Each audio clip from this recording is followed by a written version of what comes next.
আগুন, লোহা আর হাতুড়ির টংটং শব্দে মুখর হয়ে উঠেছে কামারপল্লী। পবিত্র ঈদুল আজহা সামনে রেখে ব্যস্ত সময় পার করছেন কামারিরা।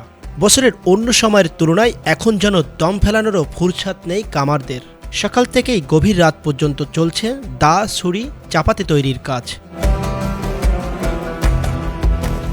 কুরবানির প্রস্তুতিতে যখন ব্যস্ত সাধারণ মানুষ, তখন সেই প্রস্তুতির নীরব কারিগর হয়ে উঠেছেন এসব কামাররা। রাজধানীর কারওয়ান বাজারের কামারশালাগুলোতে এখন ভিড় জমাচ্ছেন ক্রেতারা।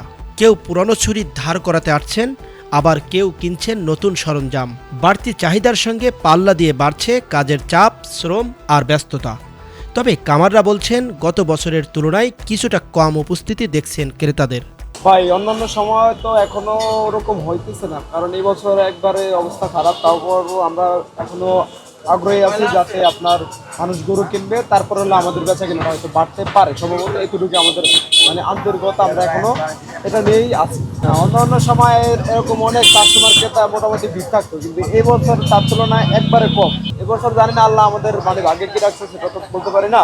অন্য কেনাকাটাগুলো শেষ করে সর্বশেষ তাবাড়ি, ছুরি, গরু কাটার যে জিনিসগুলো লাগে এগুলো কিনতে আসে।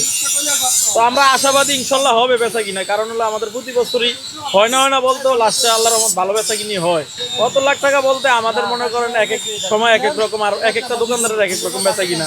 যেমন যাদের একটু পরিচিত অনেক পুরান দোকান, তাদের একটু বেচা কিনা বেশি। যারা নতুন দোকানদারি করে তাদের মনে করেন একটু বেচা কিনা কম হয়। আমাদের কাজ একটু চাপ বেশি, আমরা ওই হিসাব করে দিনে রাইতে মিলেই কাজ করে এগুলো রেডি করতেছি। অনেক কামাররা আশা প্রকাশ করছেন ঈদের এখনো কিছুদিন বাকি থাকায় সামনে ক্রেতাদের উপস্থিতি বাড়তে পারে। মানুষ তো এখনো বৃষ্টি বর্ষা গেল, মানুষের চারিদিকে পানি। আশা করি আল্লাহর মধ্যে কোরবানির সামনে আরো বাকি সময় আছে, এর ভিতরে অনেক বেচা কিনা আরো হবে। তবে সবাই যার সমুদ্র আল্লাহ তার তৌফিক দিয়েছে সে কোরবানি দিবে। আর কোরবানিটা হচ্ছে আনন্দ, খুশি। এটা আমরা আনন্দ করে ভাগ করে যেভাবে যার কারো কষ্ট না দেয়া, মানে কোরবানিতে শুরু করে গরু কিনাতে যা সব কিছু কেনাকাটার ভিতরে আনন্দ করে যে সবাই কেনাকাটা, সবাই যে ব্যবসা করতে পারে, এমনকি সবাই চায় যে নিজে জিতি।